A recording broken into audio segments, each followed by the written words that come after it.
Dəqiq, etibarlı xəbər qaynağınız ASTV Xəbərin saat 16 yola buraxılışını mən Lalə Məmmədovanın təqdimatında izləyirsiniz. Hər vaxtınız xeyir, anonslar.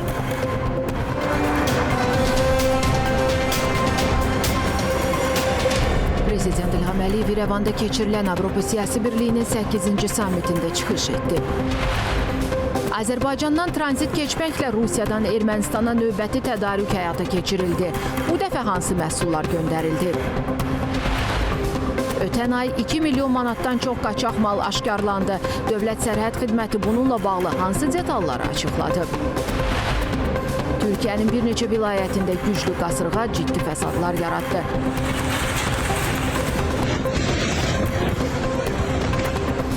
Bir nəfər həyatını itirdi, 40-dan çox insan xəsarət aldı.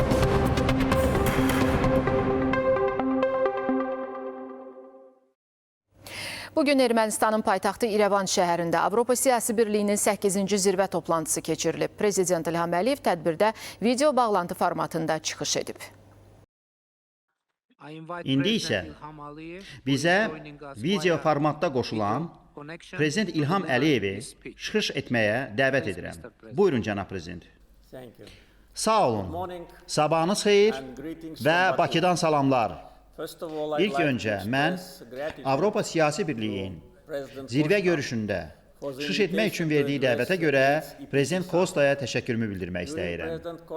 Prezident Kostanın Azərbaycana 2 aydan az vaxt əvvəl etdiyi səfəri zamanı biz zirvə görüşündə iştirakımı müzakirə etdik və razılaşdıq ki, mən video formatda iclasa qoşulacağım. Mən auditoriyanı həmçinin məlumatlandırmaq istərdim ki, bir il öncə Tiranaya səfərim zamanı Prezident Kosta və Prezident von der Leyen zirvə görüşün 2026-cı ilin mayında Ermənistanda təşkil olunması ideyasına rəyimi soruşdular. Mən dəstəklədim. Öz növbəmdə mən tarazlı yanaşmanın saxlanılması üçün növbəti zirvə görüşlərdən birinin Azərbaycanda keçirilməsi təklifi ilə çıxış etdim. Təklif qəbul olundu. Beləliklə mən Avropa Siyasi Birliyinin üzvlərini 2028-ci ilin mayında Azərbaycanda keçiriləcək zirvə görüşünə dəvət edirəm. Yeri gəlmişkən, Ermənistan həmçinin namizədliyimizi dəstəklədi. Bu, Azərbaycan ilə Ermənistan arasında sülhün real olmasının aydın göstəricisidir. Biz cəmi 9 aydır ki, sülh şəraitindəyik və sülhdə yaşamağa öyrənirik. Ötən ilin avqustunda Vaşinqtonda, Ağ Evdə Ermənistan və Azərbaycan liderləri birgə bəyannaməni imzaladılar. Prezident Trump artıq qeyd edildiyi kimi, həmçinin şahid kimi imza atdı. Ermənistan və Azərbaycanın xarici işlər nazirləri sülh sazişin mətnini parafladılar. Bizim üçün və əminəm ki, Ermənistanlı həmkarlarımız üçün sülh qurulub. Sülhün əldə olunması faktı əsasında Azərbaycan 90-cı illərin əvvəlindən Ermənistana tətbiq olunan bütün tranzit məhdudiyyətləri bir tərəfli qaydada aradan qaldırdı. İndiyə qədər 28 min ton yük Ermənistana Azərbaycan ərazisi vasitəsilə çatdırılmışdır. Azərbaycan hətta əlavə addımlar atdı. Biz ilk dəfə olaraq öz neft məhsullarımızı, benzin və dizeli Ermənistana tərkis etməyə başladıq. Beləliklə, ticarət münasibətləri başladı. Bu vaxta qədər 12 min ton neft məhsullarımız Ermənistana ixrac edilib. Sülh sahəsində digər nailiyyət bağlantılardır. Trumpın beynəlxalq sülh və rifah naminə marşrutu Azərbaycanı öz eksklavı Naxçıvanla birləşdirəcək və bununla yanaşı o, orta dəhlizin bir hissəsinə çevriləcək. Həm Ermənistan, həm Azərbaycan sülhün əyani nəticələrini artıq görürlər. Bu fürsətdən istifadə edərək mən Ermənistan-Azərbaycan sülh prosesində tutduğu mövqeyə görə Avropa Komissiyasına təşəkkürümü bildirmək istəyirəm. Lakin əfsuslar olsun ki, heç də bütün Avropa təsisatları eyni yanaşmanı sərgiləmir. Onlardan biri Avropa Parlamenti, digəri isə Avropa Şurasının Parlament Assambleyasıdır.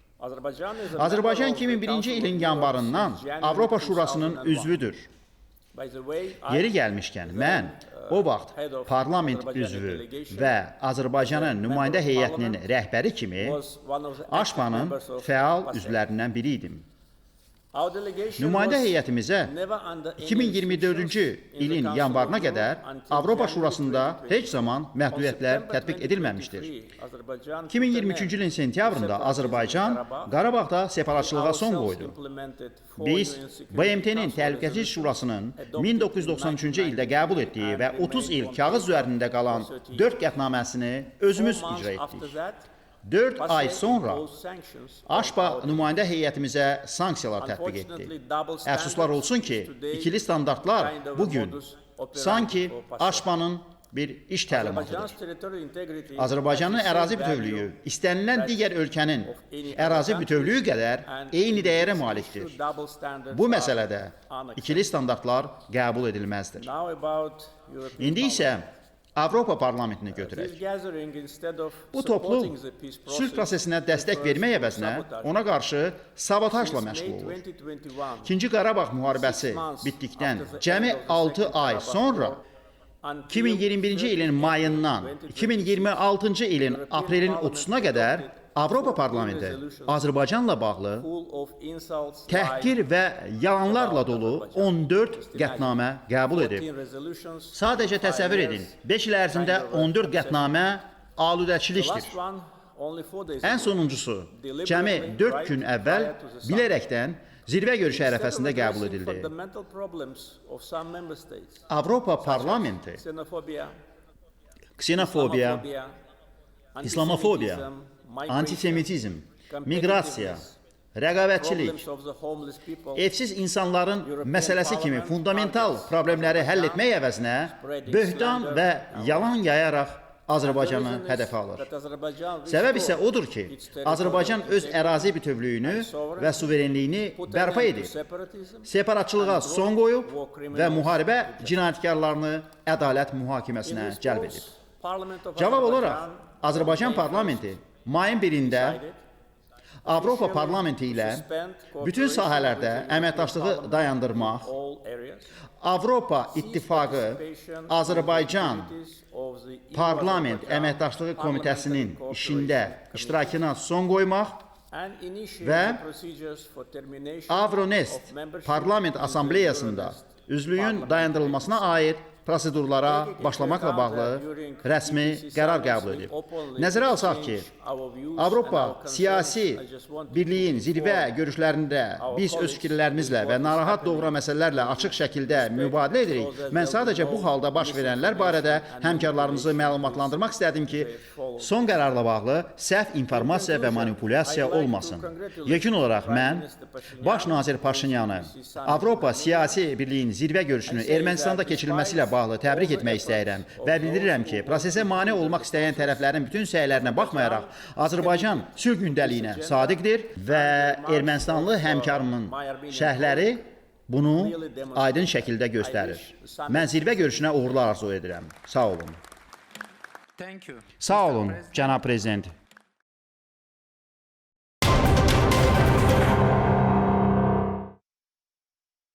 Rusiyadan Ermənistana Azərbaycandan tranzit keçməklə növbəti tədarük yola salınır. Bugün daha 10 vaqon gübrə göndərilib.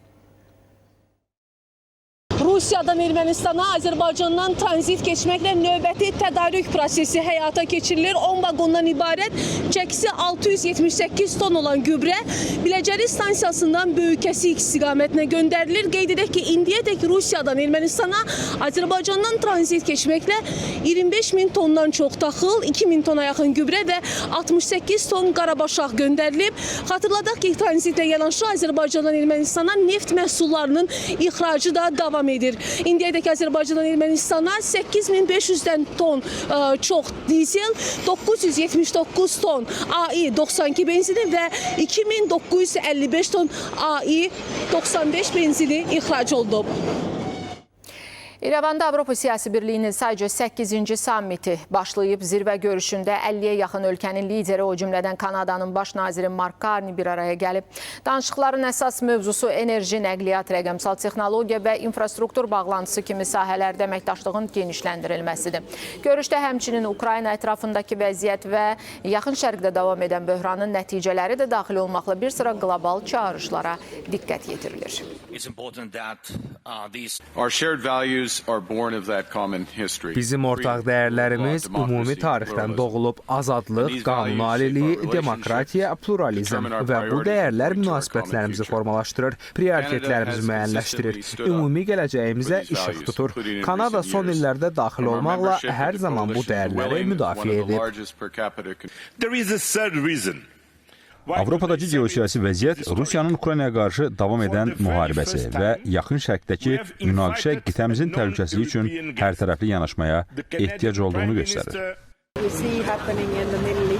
Yaxın şərqdə baş verənləri görürük. Hamı ticarət yollarını necə şaxələndirmək və bir ticarət yolunun bağlanması riskini necə azaltmaq barədə düşünür. Buna görə də əlaqə və bu marşrutlar son dərəcə vacibdir. Əlbəttə ki, bu baxımdan nə edə biləcəyimizi və tərəfdaşlarımızın kim olduğunu da görməliyik.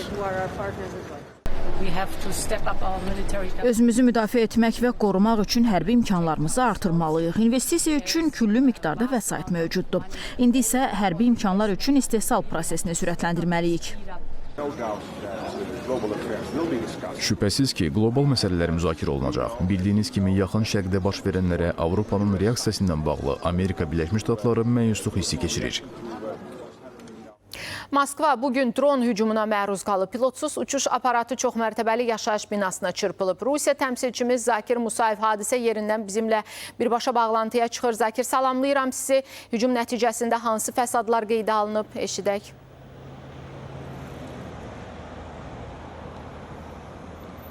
Hər vaxtınız xeyir. Bəli, hazırda Moskvanın mərkəzinə yaxın ərazilərdən biri olan Ramenski rayonundan son vəziyyəti çatdırırıq və qeyd edim ki, dünən gecə təxminən saat 1 radələrində Ukraynaya məxsus pilotsuz uçuş aparatının paytaxtda yerləşən çoxmərtəbəli yaşayış binasına düşməsi ilə bağlı ciddi insident qeydə alınıbdır.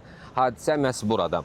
Mosfilimskaya küçəsi F8 ünvanında yerləşən 52 mərtəbəli Mosfilimski yaşayış kompleksində baş veribdir və pilotsuz uçuş aparatı binanın 36-cı mərtəbəsinə çırpılıbdır və həmin mərtəbə ciddi şəkildə dağılıbdır. İndi elə rejissorlarımızın da təqdim etdiyi kadrlardan dağıntının miqyası aydın şəkildə görünür və qeyd edim ki, hadisə şahidlərinin sözlərinə görə güclü partlayış səsi eşidilibdir və zərbənin təsiri ətraf ərazilərdə də hiss olunubdur. Buna baxmayaraq ilkin məlumatlara əsasən xoşbəxtlikdən xəsarət alan yoxdur. Hazırda hadisə baş verən ərazi tam şəkildə gördüyünüz kimi hasarlanıbdır və əraziyə Rusiya hüquq mühafizə orqanlarının əməkdaşları, Fövqəladə Hallar Nazirliyinin xilas ediciləri, eləcə də digər xüsusi xidmət strukturları cəlb olunubdur. Xilas edicilər dağıntılar altında mümkün risklərin aradan qaldırılması və ümumiyyətlə təhlükəsizliyin təmin edilməsi istiqamətində işləri davam etdirirlər. Eyni zamanda onu da qeyd edim ki, binanın sakinləri dərhal elə gecə ilə təxliyə olunubdur və onların təhlükəsizliyi təmin edilir. Hazırda ərazidə operativ qərargah fəaliyyət göstərir və vəziyyət nəzarət altındadır. Rusiya Müdafiə Nazirliyi isə bildirir ki, ümumilikdə ötən gün ərzində ölkə ərazisində 117 Ukrayna pilotsuz uçuş aparatı hava hücumundan müdafiə sistemləri tərəfindən zərərsizləşdirilib. Bundan əlavə mayın 3-də Moskva istiqamətində hərəkət edən daha 8 dron da məhv edilibdir. Bununla belə Moskvaya düşən son bu pilotsuz uçuş aparatının hava hücumundan müdafiə sistemlərinin necə keçdiyi və birbaşa məhz yaşayış binasına çırpılması hazırda araşdırılır və məsələ aidiyyatı qurumlar tərəfindən geniş şəkildə təhlil olunur. Hazırda ərazidə vəziyyət stabildir, lakin təhlükəsizlik tədbirləri davam etdirilir və hadisənin bütün detalları araşdırılır və əlavə məlumatlar daxil olduqca ictimaiyyətə təqdim olunacaqdır. Belə Rusiya bürosundan bu saata çatdırmaq istədiklərim bunlar idi. Söz yenidən sizdədir. Mən sizə təşəkkür edirəm Zakir məlumatlarınız üçün. Moskvaya PUA hücumu haqda məlumatları birbaşa bağlantıda paytaxtdan xüsusi müxbirimiz Zakir Musayev bizə çatdırırdı. Ukrayna Silahlı Qüvvələri Rusiyanın Bryansk vilayətinə isə Qrad yayılım atəşi sistemi ilə zərbələr endirib. Əsas hədəf Miratorg sənaye müəssisəsi olub. Hücum nəticəsində 7 nəfər xəsarət alıb. Bu barədə Bryanskın qubernatoru Aleksandr Baqamaz məlumat verib. Qeyd edək ki, Miratorg Rusiyanın ən böyük agrosənaye holdinqlərindən biridir. Onun obyektləri artıq bir neçə dəfə hücuma məruz qalıb.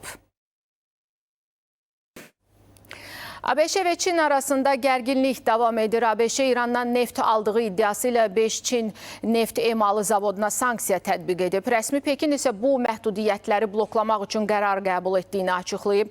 Təfərrüatı hazırda Pekindən bizimlə birbaşa bağlantıda olan xüsusi müxbirimiz Afaq Cəfərovadan eşidəcək. Afaq, salamlayıram sizi. Buyurun.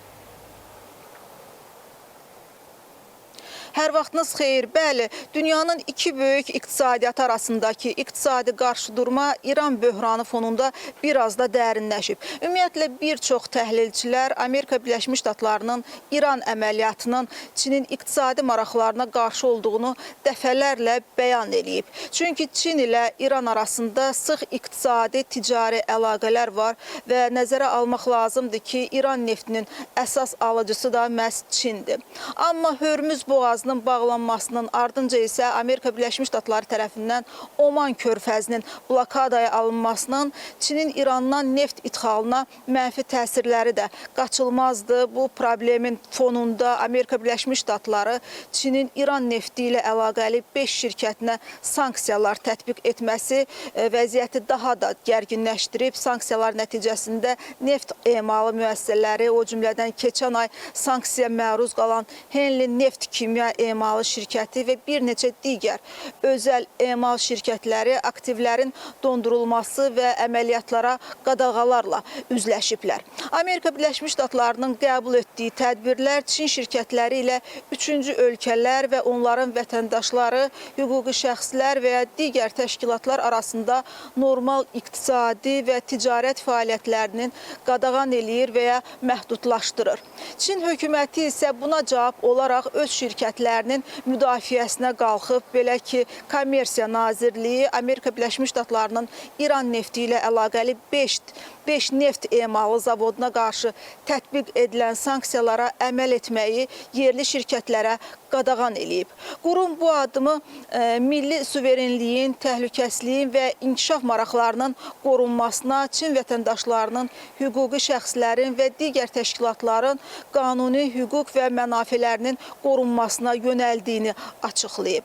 Qərar Çin Milli Təhlükəsizlik Qanunu, Beynəlxalq Münasibətlər Qanunu, xarici sanksiyalara qarşı mübarizə qanunu çərçivəsində qəbul edilib. Qeyd olunur ki, bu addım sanksiyaların təsirini yumşaltmağa yönəlmiş sərt tədbirdir.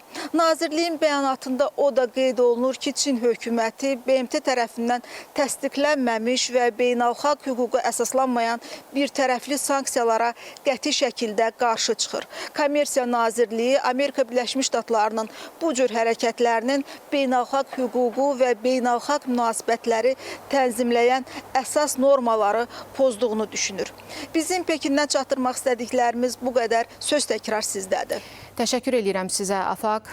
Çindən xüsusi müxbirimiz Afaq Cəfərova dünyanın iki iqtisadi super gücü arasında yaşanan gərginlik haqda bizə son məlumatları birbaşa bağlantıda çatdırırdı. Argentinadan Cabo Verdeyə üzən kruiz gəmisində infeksiya insan tələfatına səbəb olub.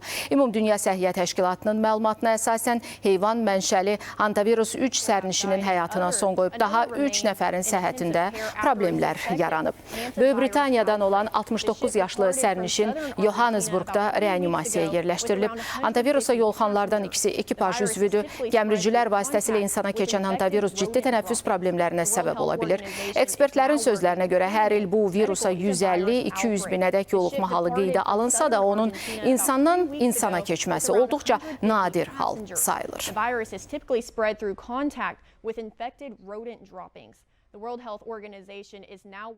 Ukraynanın Xarkov vilayəti Rusiya hərbi qüvvələrinin raket hücumuna məruz qalıb. Əsas hədəf Merefa şəhəri olub. Hücum nəticəsində 3 qadın olmaqla 5 nəfər həlak olub, 20-yə yaxın şəxs xəsarət alıb. Bu barədə vilayət prokurorluğu məlumat yayıb. Yaşayış evləri, nəqliyyat vasitələri və təsərrüfat sahələrinə ciddi ziyan dəydiyi bildirilir.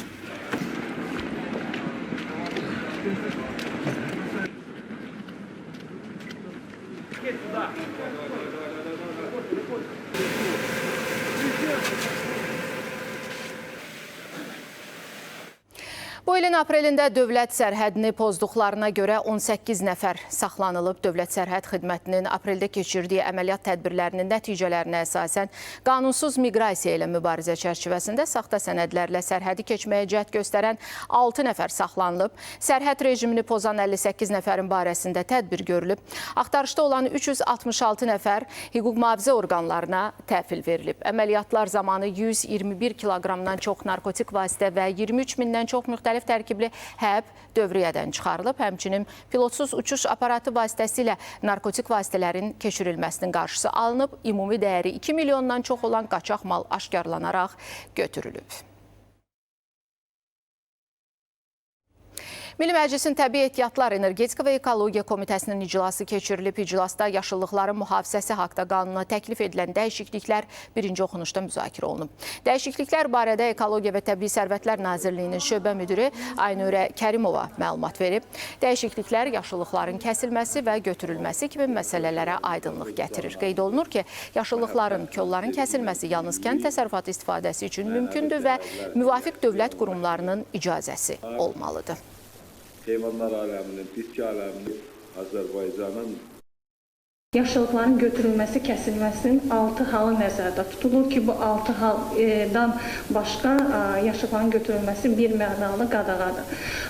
Biz yeni layihədə, yeni bir təklif olaraq kənd təsərrüfatında fermerlərin belə deyək, fəaliyyətini stimullaşdırmaq məqsədi ilə bütün kənd təsərrüfatı torpaqlarında deyil, yalnız əkin və çoxillik əkmələr altında olan yaşıllıqların götürülməsi ilə bağlı bir müddia əlavə etdik ki, bu da yaşıllıqların götürülməsi belə deyək, 6-cı haldan sonraki 7-ci hal hesabı olur. Yəni, bu mütləq şəkildə Nazirliyin rəyi əsasında aparılacaq bir götürülmə belə deyək, proseduruna düşür. Daxili İşlər Nazirliyinin Baş Narkotiklərlə Mübarizə İdarəsinin keçirdiyi əməliyyatla Cavid Zamanov, Ehtiram Abdullayev və İlkin Baxşıyev saxlanılıblar. Onlardan 71 kiloqram tiryək, tərkibinə zərərli maddələr əlavə edilmiş marixuana və 13 min metadon həbi aşkarlanıb. Saxlanılan şəxslərin xarici narkotacirlərin tapşırığı ilə narkokuryerlik etdikləri müəyyən olunub, faktla bağlı cinayət işləri başlanılıb və saxlanılan şəxslər barəsində məhkəmənin qərarı ilə həbs qəti imkan tədbiri seçilib. Ağdaşda ağır yol qəzası baş verib. Bakı-Qazax magistralının Ləki qəsəbəsi ərazisindən keçən hissəsində 2 yük avtomobili toqquşub. Sürücülərdən biri həyatını itirib. Faktla bağlı araşdırma aparılır.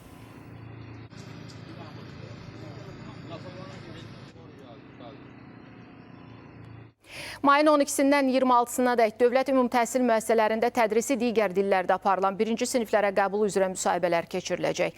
Mayın 18-i saat 18:00-da müsahibəyə yazılma mərhələsi başa çatacaq.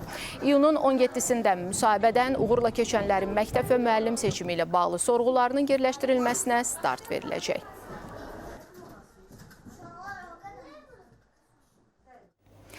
İndi hava haqqında sabah Bakıda və Abşeron yarımadasında hava şəraitinin dəyişkən buludlu olacağı, arabir tutulacağı, əsasən yağmursuz keçəcəyi gözlənilir. Lakin gecəyə doğru bəzi yerlərdə qısa müddətli yağış yağacağı ehtimal olunur. Regionlara gəlincə ayrı-ayrı yerlərdə yağış yağacaq, şimşək çaxacaq, dolu düşəcək, yüksək dağlıq ərazilərdə qara keçəcəyi gözlənilir. Temperatur 18-23 dərəcə isti təşkil edəcək. Cəbrayıl rayonunda müşahidə edilən Mərakeş çəyirtkəsi ilə bağlı vəziyyət nəzarətə götürülüb. Müvafiq qurumlar tərəfindən monitorinqlər aparılıb. Zərərvericilərin yayılma riski qiymətləndirilib. Operativ mübarizə tədbirlərinə başlanılıb. Əraziyə aqreqatlar və təsirli pestisid preparatları yönləndirilib. Texniki və maddi təminat təmin olunub. Əlavə risklərin qarşısının alınması üçün bütün zəruri işlər görülür. Mərakeş çəyirtkəsidir burada yayılan.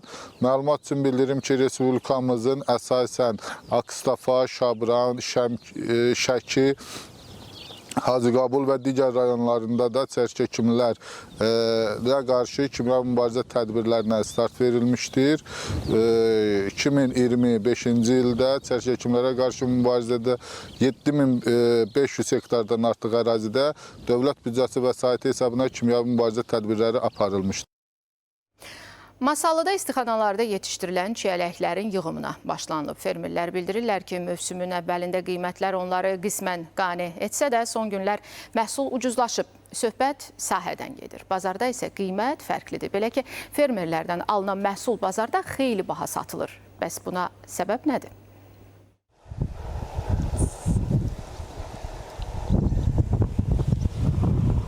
Birinci dərim, yəni havanın biraz soğuk keçməsinin biraz zəif oldu. İşçinin pulunu çıxarda bilmirdik həqiqətən də. Yəni o maya dəyərin qarşısında 1.60 yəni heç nə idi.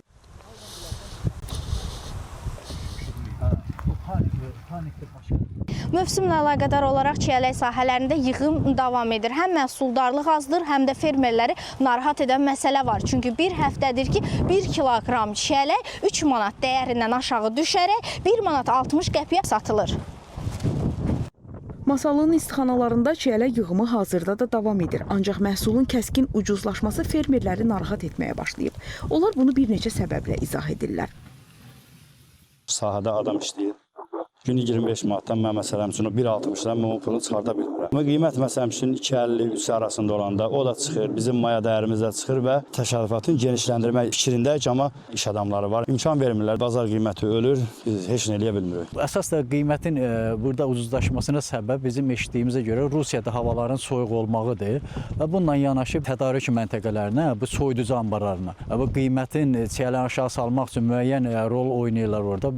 Fermerlər bildirirlər ki, son illər çiyələk əkininə çəkilən xərcin artması fonunda qiymətin bu cür enməsi təsərrüfatları risk altında qoyur.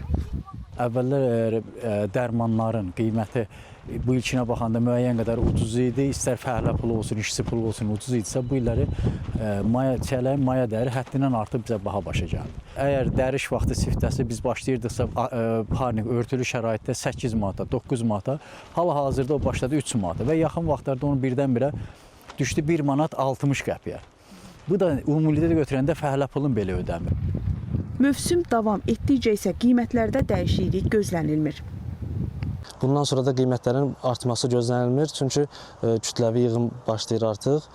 Ta noyabr ayına qədər çiyələyin yığımı davam edəcəkdir. Halbuki bu qiymət tarladan bazara çıxdıqda 2 dəfədən çox artır. Qiymət neçədir? Qiymət məndə 3 manatdır. Çiyələk bugün 4 manatdır. İndi artıq ucuzlu olacaq da həmməli. İqtisadçılar fermer təsərrüfatları ilə bazar arasında bu qədər qiymət fərqinin yaranmasını bir neçə faktorla əlaqələndirirlər. Bunlardan ən əsası uzun vasitəçi zənciridir. Məhsul fermerdən istehlakçıya çatana qədər əldən ələ dəyişir. Logistik xərclərin yüksək olması, ambar infrastrukturunun zəif olması da məhsulu saxlamaq üçün əlverişli şəraitin olmaması deməkdir. Bu isə məhsulu dəyər dəyməzinə xarab olmasın deyə daha tez bazara təqdim etməyə çalışılır. Mövsümi dövrlərdə məsələn bolluğun yaranması məcburi satış bir zərurəti yaradır. Eyni zamanda parakəndə satış bazarlarında yüksək icarə haqqları da bu faktora təsir göstərir. Mütəxəssislər qiymət fərqinin çox olmasını fermerlərin bazara birbaşa çıxış imkanlarının məhdudluğu ilə də əlaqələndirirlər. Nuranə Tələt qızı, Günel Habil qızı, ASTV xəbər. Türkiyənin bir çox bölgəsində qeyri-sabit hava ciddi fəsad törədib. Qasırğa nəticəsində bir nəfər həlak olub, onlarla adam xəsarət alıb. Bəzi bölgələrdə məktəblər müvəqqəti bağlanıb.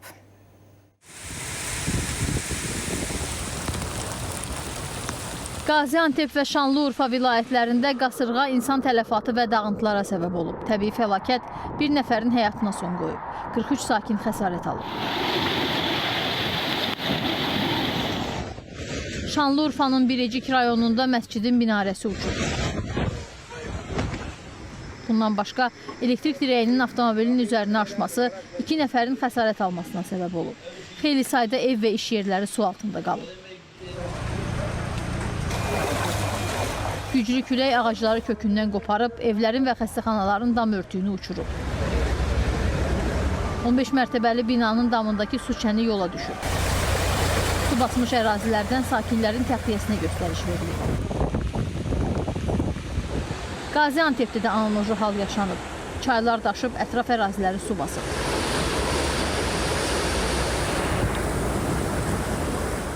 Küçə və prospektlərdə onlarla avtomobil sel suları altında qalıb. Bir neçə magistral yol bağlanıb. Avtomobillərin hərəkətində ciddi çətinlik yaşanır. 4 rayonda 39 məktəbə ziyan dəyib. Əlverişsiz hava səbəbindən məktəblərdə dərslər bir günlük dayandırılıb. Mardində isə tornado baş verib. Günəş elektrik stansiyasının panelləri və işçilərin qaldığı konteynerlər aşıb. Nəticədə 4 nəfər xəsarət alıb. Qasırğa Kilis, Ərzincan, Malatya, Diyarbəkir, Elazığ vilayətlərində də fəsadsız ötüşməyib. Ərzincanda məscidin minarəsinə ildırım düşüb. Nəticədə minarə uçub, məscidin bir hissəsi dağılıb. Ölkənin bir qismi yağışdan əziyyət çəksə də, digər bir qismi yaz aylarında qış fəslini yaşayıb. Belə ki, bir neçə vilayətə qar yağıb, bəzi yerlərdə nəqliyyatın hərəkətində problemlər yaranıb. Ləman Rüstəmova, Fərda Abbasova, ASTV Xəbər.